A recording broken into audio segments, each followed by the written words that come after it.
Vamos aproveitar o intervalo do seu podcast para falar sobre K-pop. Preciso contar uma coisa para vocês. Que você faz dancinha no TikTok? Ah, isso não vai me surpreender. Mas o menu exclusivo do Mac com personagens do BT21 vai. Tem o novo Mac Crispy Chicken Cajun, molho Sweet Chili e Cajun e os personagens BT21 para você levar para casa. Opa, depois do programa eu vou lá no app pedir, porque eu vi que os combos estão com frete grátis, né? Clica aí no banner e pede agora mesmo. É por tempo limitado. Vai! Hello, and welcome to The Shift, the podcast that aims to tell the no-holds-barred truth about being a woman post-40. Created and hosted by me, journalist and author, Sam Baker. My guest today is one of the most intelligent, thoughtful people I've ever interviewed. Writer and academic Elif Shafak has written 19 books and 12 novels, and been shortlisted for countless literary prizes, including the Booker Prize. Known for her bravery and outspokenness, she has almost 2 million followers on social media and is the best-selling female novelist in Turkey, a country to which she has been unable to return for the past 5 years after being put on trial for, amongst other things, insulting Turkishness. There's nothing on paper that says I can't go back, but I don't feel comfortable. I have been, put on trial, prosecuted, investigated because of my fiction. Her latest novel, The Island of Missing Trees, about the partition of Cyprus, is also about love, longing, exile, and the environment. I think it might be the most beautiful thing she's ever written, but you'll have to judge for yourself. Elif talks about what home means to her, the two very different women who made her, the importance of lifelong learning, and why menopause signals the end of ayip, that's a shame to you and me. Oh, and being a middle-aged metalhead.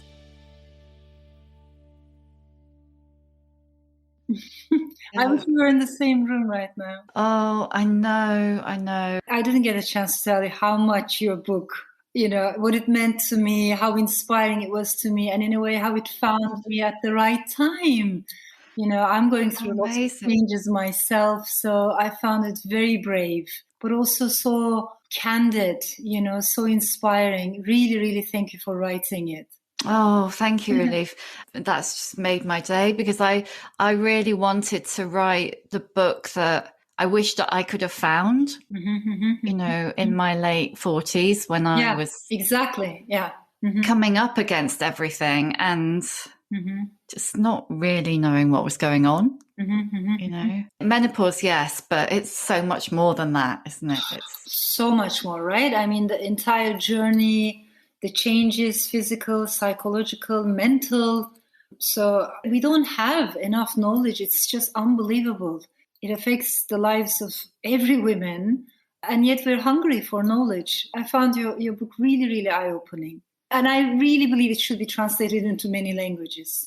I'm not quite sure where to start with that. It hasn't been translated at all yet. So, that's amazing. Thank you. I'm so glad. So, Elif, could you start by telling me a bit about where you are right now so that the listeners get a picture for where you are speaking from? I'm speaking from home. And of course, where is home is a crucial question in my life. I've always believed that we can have more than one home. London, over the years, more and more became my main home. So I have been here throughout the lockdown, this entire tunnel pandemic that we're all going through. Home is a strand in all of your writing, isn't it? Do you feel a sense of home anywhere now? Yes, I really feel that way. I have that sense of home in this city. And I know this sounds like a cliche to some people, but the very fact that London is so diverse, so multicultural is precious to me. I don't take that diversity for granted. Unfortunately, there are many cities and countries across the world that have lost that diversity and have never even appreciated it. I come from such a country. And I think by losing our respect for appreciation of diversity, we have lost a lot. So that side of London, of course, appeals to me, is important to me. As a writer, I've found freedom here, freedom of speech, freedom to write and imagine. All of that strengthens my sense of belonging. But that said, I think anyone who reads my fiction would know that there's a deep attachment to Istanbul, a deep sense of longing and maybe absence or rupture. And that's how it is. So I think when you're an immigrant, when you're an outsider, a latecomer, you always carry that sense of absence with you. It's like a void, and it's part of who you are, your existence. How long is it now since you left Turkey? It's been more than 5 years now. Yeah, close to 6 years. Yeah.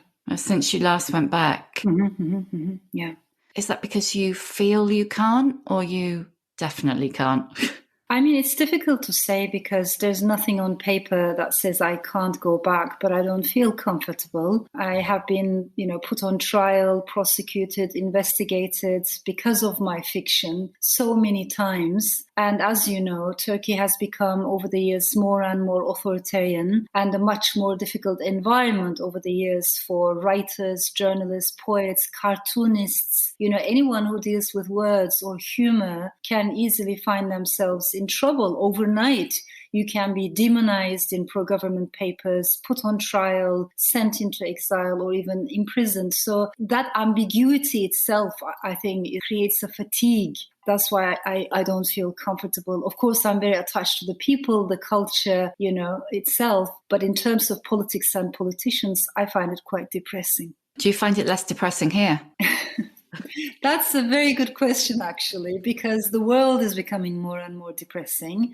And I never forget when I first moved to the UK, more than 12 years ago now, this conservative politician telling me that surely I would never, ever compare Turkey with the UK because the UK is so beyond the troubles of places like Turkey. That kind of dualistic way of seeing the world, I think, has been and should be shattered to pieces. Now we know, especially after 2016, why 2016? Because Trump happened. We've seen the rise of populist movements across Europe. We've seen Brexit, this entire Brexit saga unfolding. I think now we know better, and we know that there's no such thing as solid lands, where everything is safe and sound and you don't have to worry about women's rights, LGBTQ rights, or rule of law, versus liquid lands where you have to worry about all these things. There's no such thing. I think we're all living through liquid times. And in that sense, in any country, democracy can start to backslide. And I think in every country, we need to worry about the future of democracy, and we need to be more involved, engaged citizens, therefore. Nomadic's not really quite the right word, is it? But you weren't born in Turkey, were you? And so right from a very small child, you've lived all over, haven't you? Yes, and actually I love the word nomadic, it's close to my heart. I was born in France, actually, in Strasbourg, but to Turkish parents. However, after a few years, my parents separated, and then legally they got divorced much later. So my father stayed in France and my mother brought me to Turkey, to Ankara. And from this environment in Strasbourg, my first house was full of immigrants, leftist students, smoking gluas, lots of tobacco smoke in the air, dreaming of revolution. From that environment, I was zoomed almost into my grandmother's neighborhood, into my grandmother's house. This was a very, very conservative, patriarchal and inward-looking neighborhood in the middle of Ankara. So it was a bit of a culture shock for me. I think I've always felt like an insider-outsider throughout my life for different reasons. You were brought up really by two incredibly different women, when you're your mother and your grandmother. Can you tell us a little bit about that?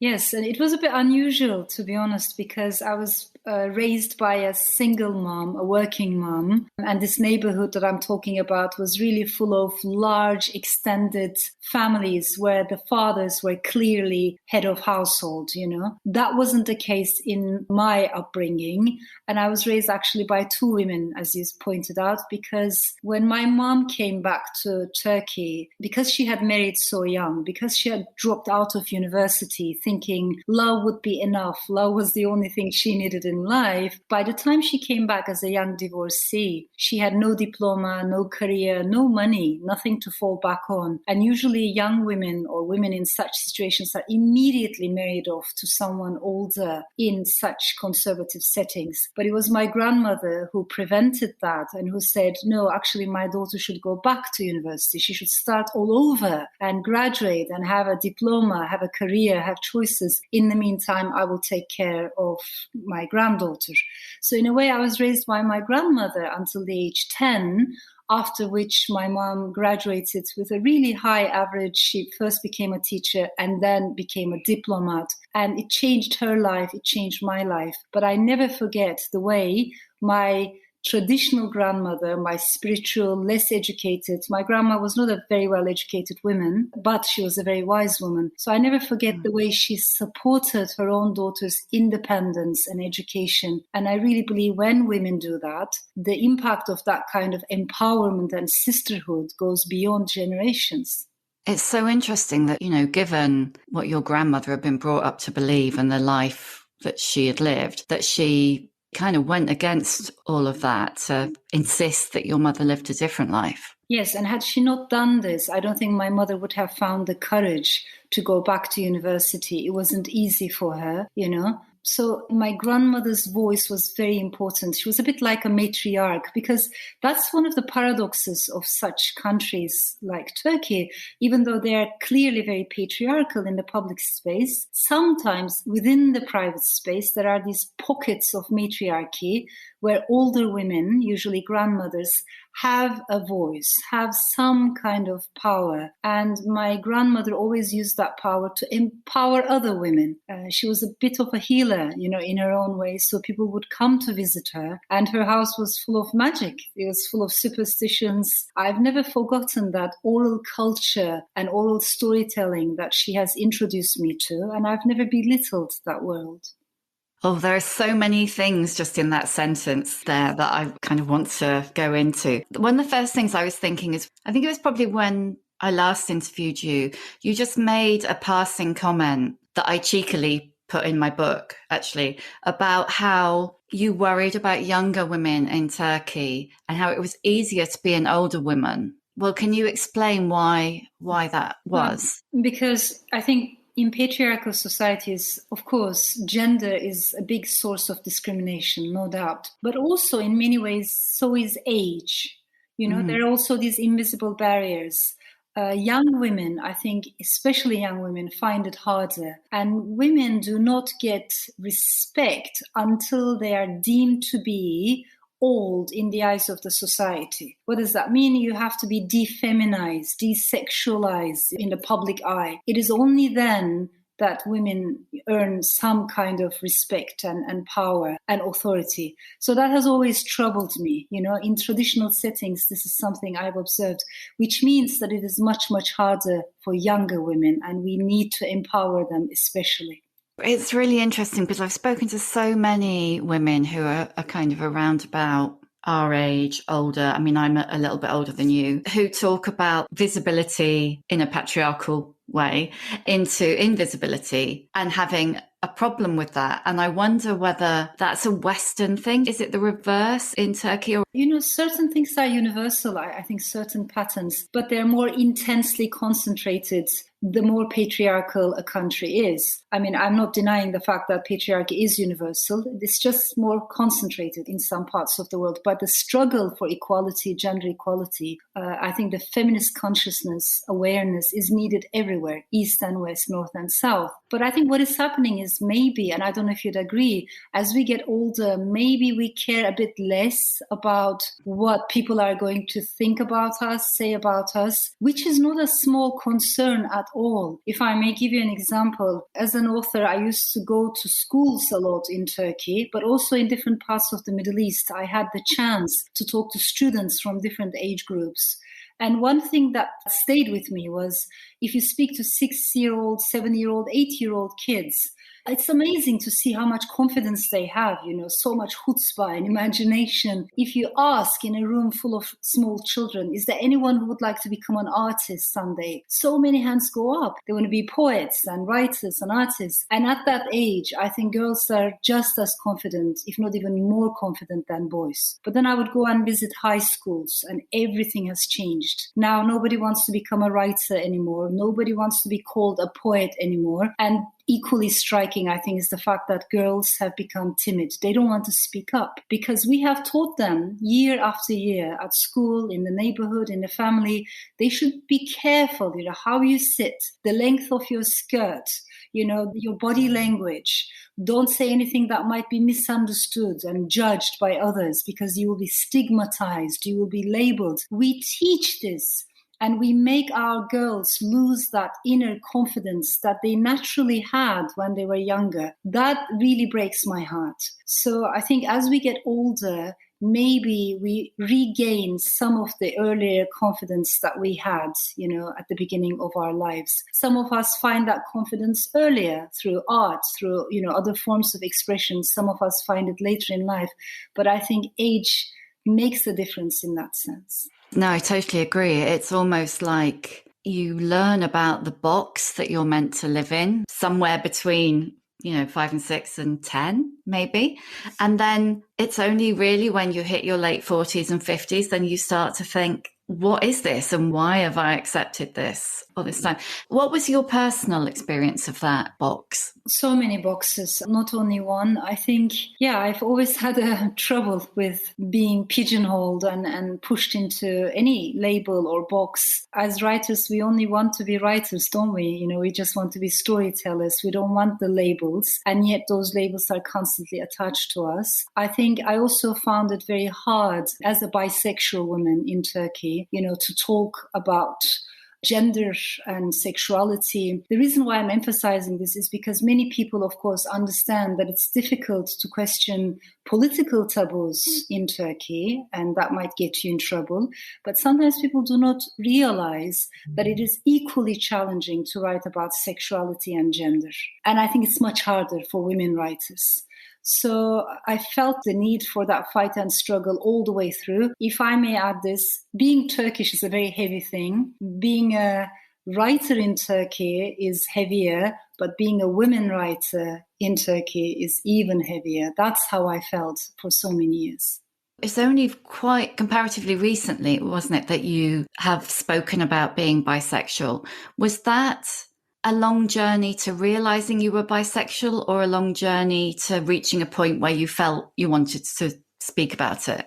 It was a long journey to be able to talk about it. Actually, I think I thought I had spoken about it in so many different ways, in the sense that when you look at all my interviews throughout the years, there's a very clear emphasis there on LGBTQ plus rights, in addition to gender equality. And for me, these are not separable, LGBTQ rights is a big part of my feminism, and it breaks my heart sometimes, especially in this country, when people treat the two as mutually exclusive things, because they are not. So again, as I said, when you look at my interviews, my speeches, my public talks, it's always there. But most importantly, it has always been a big part of my writing to pay attention to minorities, to anyone who feels like the other, to focus on the periphery rather than the center. So whether it's sexual minorities, cultural minorities, I think I've always, in my own way, tried to give more voice to people whose voices we don't normally hear. But even though that was always there, I never had the courage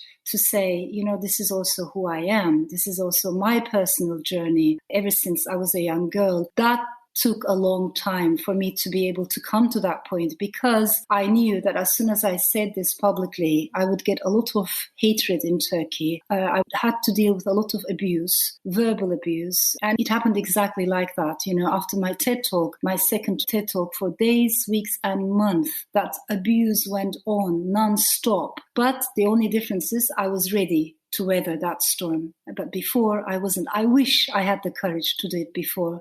But it took me a long time to come to that point. I think you'd already weathered quite a lot of abuse for what you'd done really before that. Even at that point, were you tempted into silence rather than go through what you knew would be coming? I mean, I didn't see it as a silence because I was writing it in my fiction. And then, of course, you always say to yourself, do I need to also personally, talk about it? Is it not enough that I'm writing about it and talking about it in more perhaps universal, general terms? And please don't get me wrong. I'm not saying that everybody needs to come out. Every story is different. Each and every one of us, life is already difficult enough. So whenever you feel like it, all I can say to anyone who's listening to our conversation right now and might feel something similar, you will come out.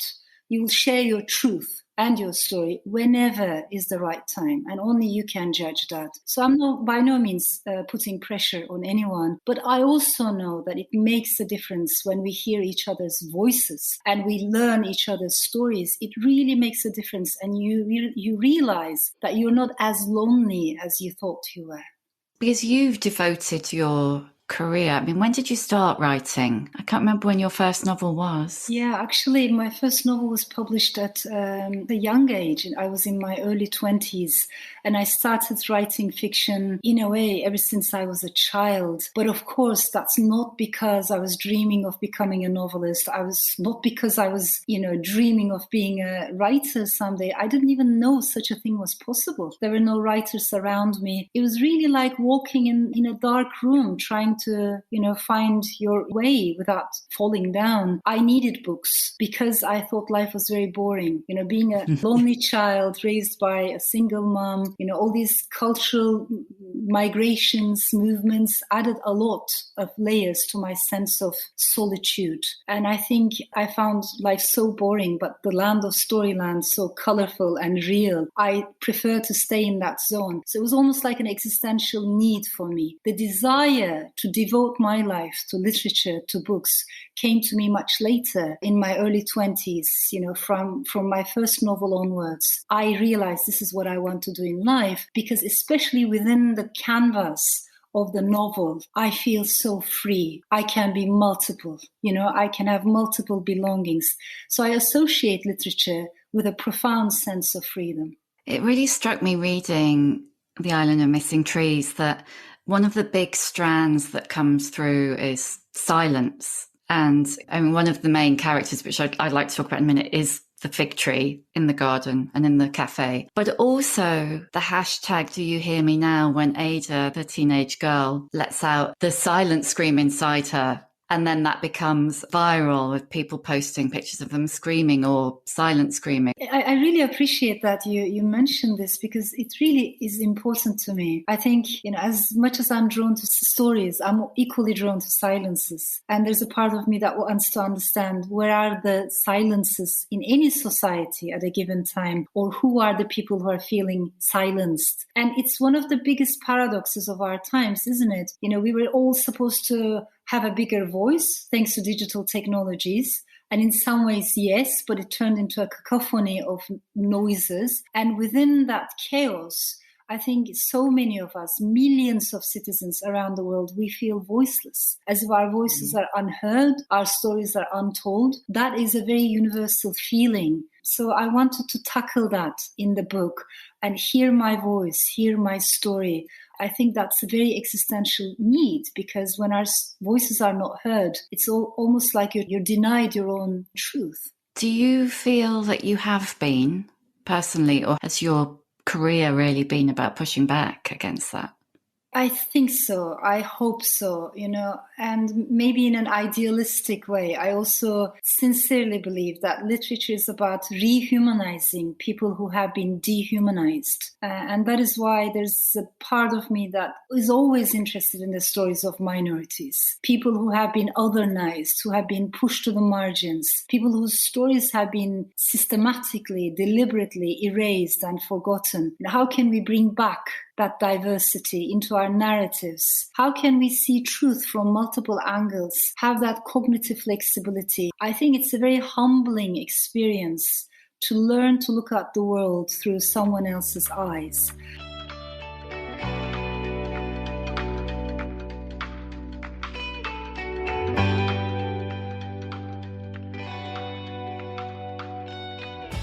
And that is why we need literature. Of course, I have a lot of respect for authors who write in a more autobiographical way. And of course, I'm not denying the fact that whatever we write about, there are always autobiographical elements in all our work. But that said, my approach to literature is not necessarily autobiographical. I am much more interested in becoming someone else, someone other than, the self that was given to me by birth. That to me is much more interesting. So I think I perceive literature, if I may use this word, in a more mystical way, in a more transcendental way, to become someone else and then someone else, to look at the world through their eyes.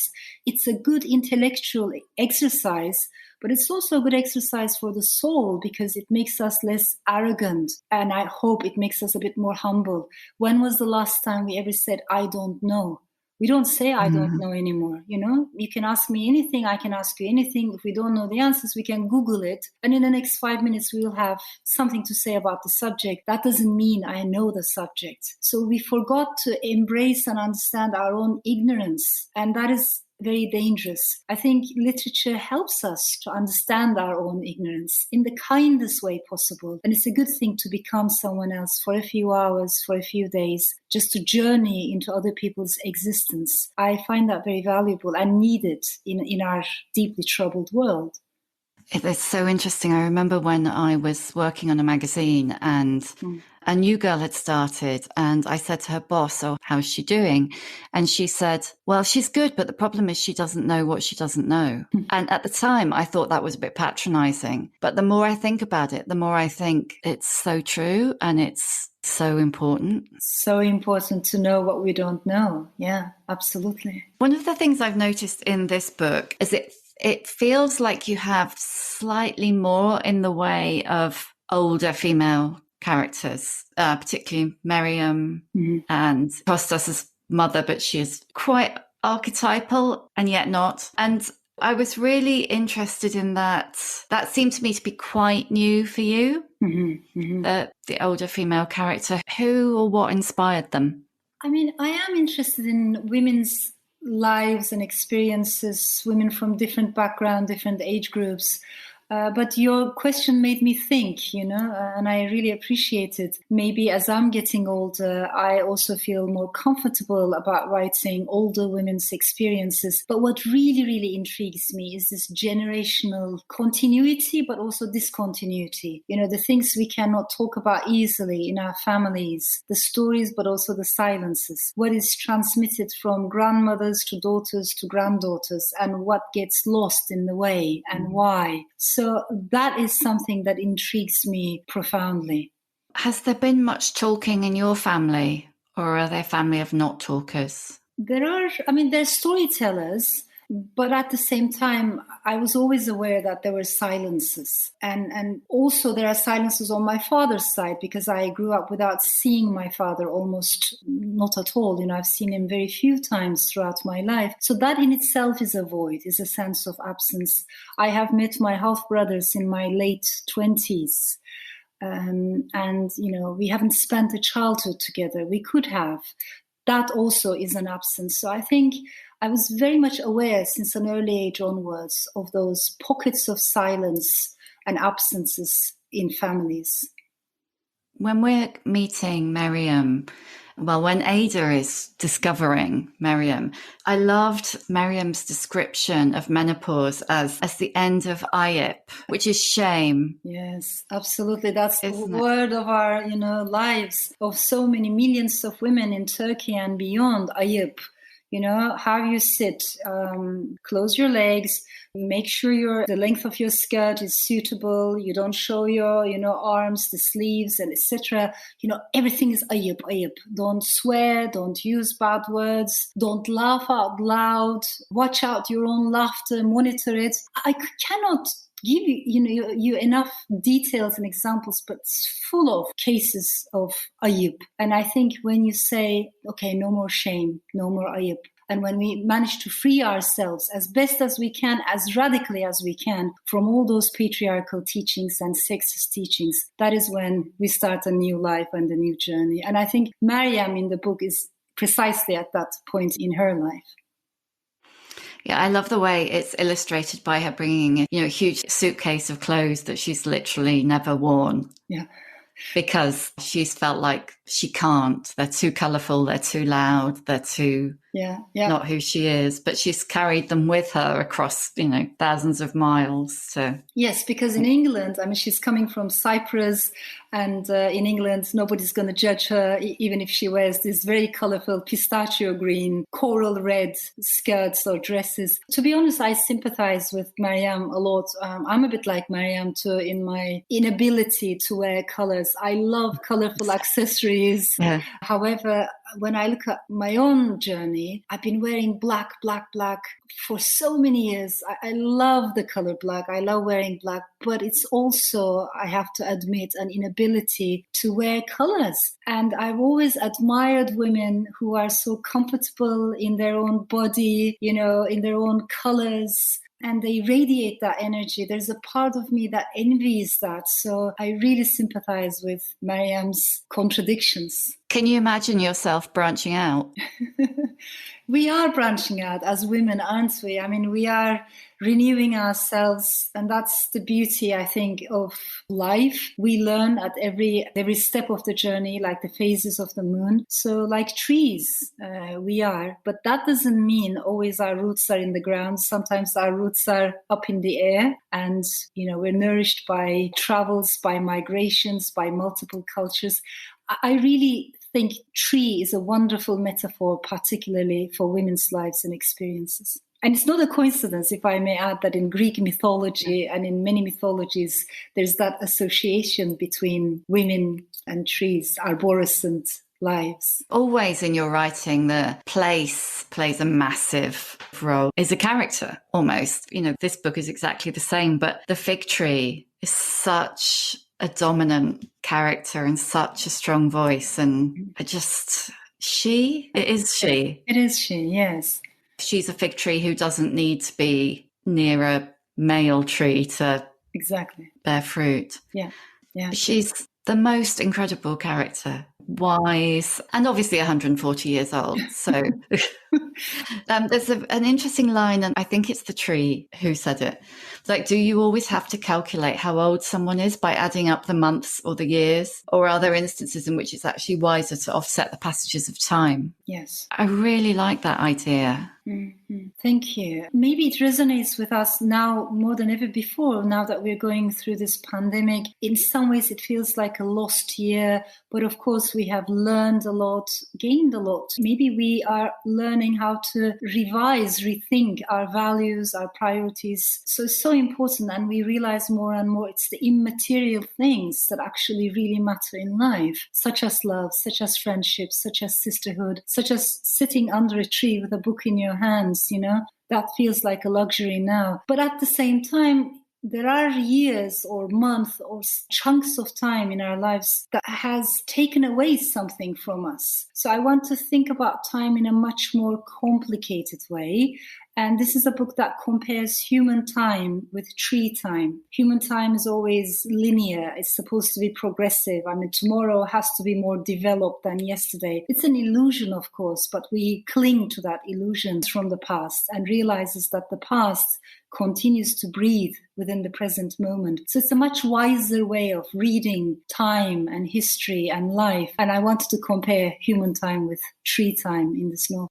What does age mean to you?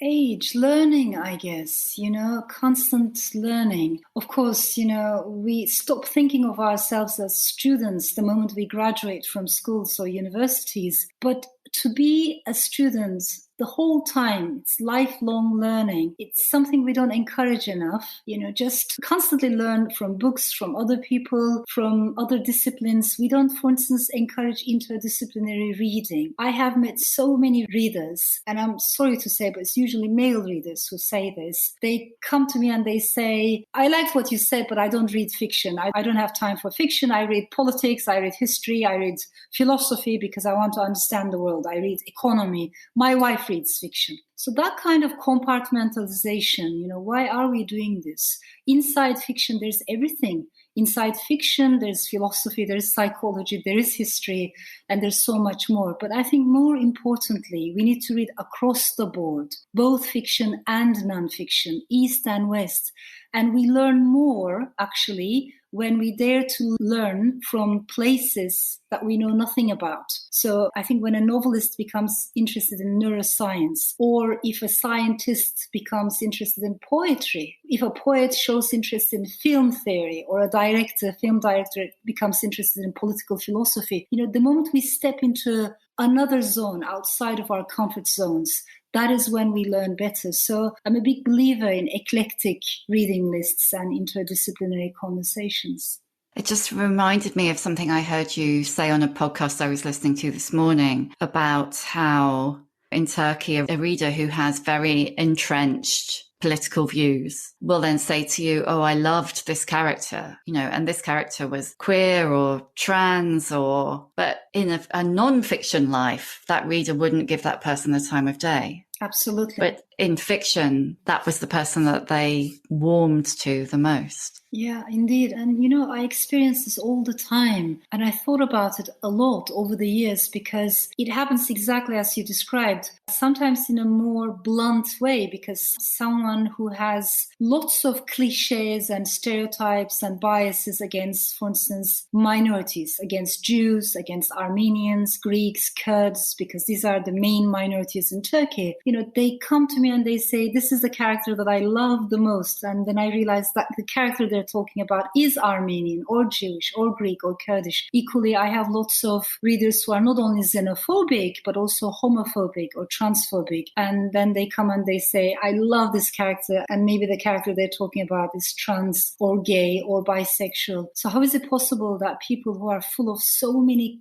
cliches in their daily life in the public space, when they are reading a novel, when they become alone, when they go into that inner garden, they become relatively a little bit more ready to connect with their other? I don't think it's a coincidence. I really believe it's the power of literature, because we're constantly in the company of other people. We're affected by their energy. It's not a coincidence that fascism, authoritarianism, all kinds of totalitarianism, they rely on collective energy. You have to chant at the same time, this unified energy that erases individuality. So I think what the art of storytelling does is to restore our individuality, but not in a selfish way, in a way that helps us to realize actually the other is my brother, the other is my sister, I am the other, we're not that different. So those connections, those underground tunnels that literature excavates and helps us to connect with humankind, I think are very, very precious.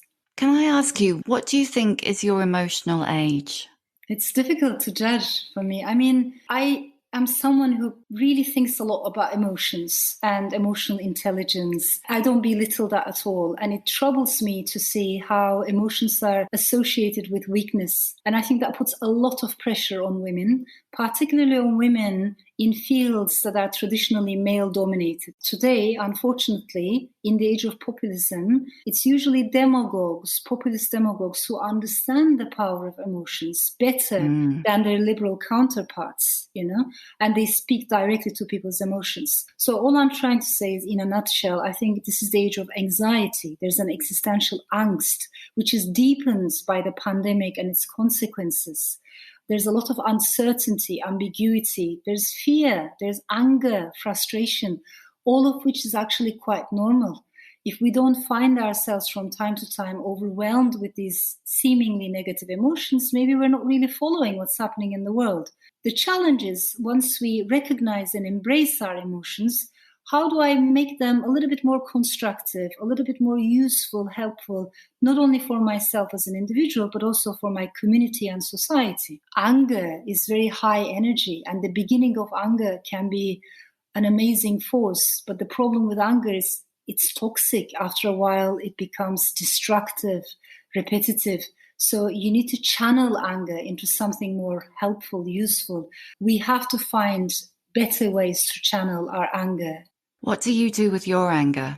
I walk, and I am a huge fan. That never changed ever since I was in my early 20s, or younger actually. What I'm trying to say is I'm a big fan of heavy metal music, particularly genres of heavy metal. I love that kind of music, particularly industrial metal, gothic, symphonic, Viking, pagan, metalcore, thrash metal. I love that music, and it really helps me to find a calmer energy.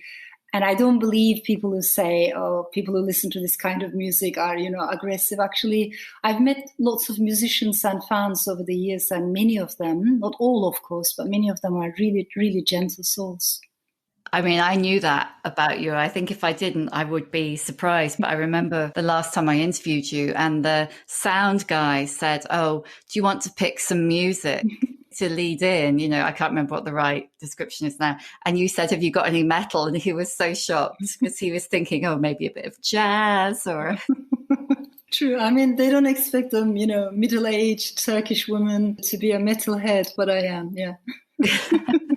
It's one of my favourite things about you. Can you recommend either a book that's meant a huge amount to you or a book that you've read recently that you'd like to recommend? One book that left a huge impact on me in my own journeys was Orlando, Virginia Woolf's Orlando. I will never tire of speaking about Orlando. Over the years, I revisited again and again. But that first time was really an eye-opening experience. Until then, I didn't know you could do such things as a writer, that you could go beyond geography and time and gender and, all these constraints that seemed given and static. The way Virginia Woolf treats them in a completely fluid way, that really spoke to me, and that was a liberating experience. Also, as a writer, to see that kind of chutzpah, that she dared to do this, was amazing. So Orlando will always be very special for me. That's brilliant. What one piece of advice would you give to younger women? Please do not worry. I know it's easier said than done, but please do not worry about what others might say about you, how they might judge you. It really doesn't matter. And try to spend more time with people who support you, encourage you, and who want you to be, successful or happy. I think kindness is contagious. Try to spend more time among people who are kinder to you. That is so important. I really wish I knew this when I was younger. And stay away from people as much as you can whose energy just pulls you down. We don't need that. It can be hard to identify those people, can't it, in the beginning? Of course, we don't know. Also, what is even more difficult is sometimes we do it to ourselves, don't we? So there's this nagging voice that we internalize the gaze of patriarchy. When we are alone, on our own, we look in the mirror and we find all the flaws and faults in our bodies. Fault according to whom? Flow according to whom, So I think when it becomes even more difficult is when we internalize other people's voices and the gaze of the system or the gaze of patriarchy. But to be aware of it, to try to lessen it, even if we can't eradicate it completely, at least to be aware of it, I think is helpful. What's your superpower? I don't have a superpower, but the art that I'm in love with, the art of storytelling, I really believe it has a transformative power. So it's the art of storytelling itself. Name an old bird role model, so an older woman who's inspired you. I think I'll say my grandmother. Yeah, for all the reasons that we have spoken about. Yeah. I'm slightly going to go off now, but there's always a strands of superstition and rationality in a lot of your work. Would you say you are superstitious? I would claim that I'm someone who loves books and literature and knowledge, and that I'm more rational. And then, for instance, when we meet, I might silently spit in the air without, as I describe in this novel, like Greek women do or Turkish women do. So I catch myself actually doing these little things that I wouldn't think I would do. So there are superstitions in my life. Maybe I'm not a superstitious person per se. I'm not someone who has a closed mind to the world of superstitions. And actually, there's a line in the book, I don't know if you'll remember, it also talks about how when religions clash, superstitions from different cultures can be surprisingly similar. So you can find very similar superstitions in Ireland, in Wales, in South America, across the Middle East. That to me is mesmerizing. Superstitions and food, those are the two things that do not recognize national borders. And I love that about them. And lastly, how many fucks do you give? I don't know if I mentioned this to you. To be able to swear in another language is so liberating. I realize I care more and more about my fellow human beings, their stories. I feel moved when I meet people, particularly living in not easy circumstances, and yet you realize they have amazing resilience and determination. And then you're ashamed of your own little worries, and it gives you a better perspective that we always learn from each other as human beings. But that said, I hear what you're asking. As we get older, you care less about the judgments, maybe things that would pull you down more easily when you were younger. But at the end of the day, I think as writers and artists, we are emotional creatures. I think everybody is emotional. As human beings, we're emotional. But there are people who pretend that they're not. And there are people who are more at ease with their emotions. So artists and writers are more tuned into their emotions. And it's okay if it affects us, someone's hurtful words. If that affects us in that moment of time, that's also understandable. The important thing is, can you move on? Can you go beyond that moment? That's the really important thing. That's brilliant. Thank you so much, Elif. It's been absolutely lovely to talk to you. Such a privilege to talk to you. I can go on for hours. It's really a pleasure. Thank you for listening. You can hear a new episode of The Shift each Tuesday on Acast, Apple Podcasts, Spotify, or wherever you get your podcasts. If you like what you hear, please do rate, review and follow, because it really does help other people find us. And if you'd like to know more about my own experience of shifting, my book, The Shift, How I Lost and Found Myself After 40, and you can too, is out now in paperback. See you next time.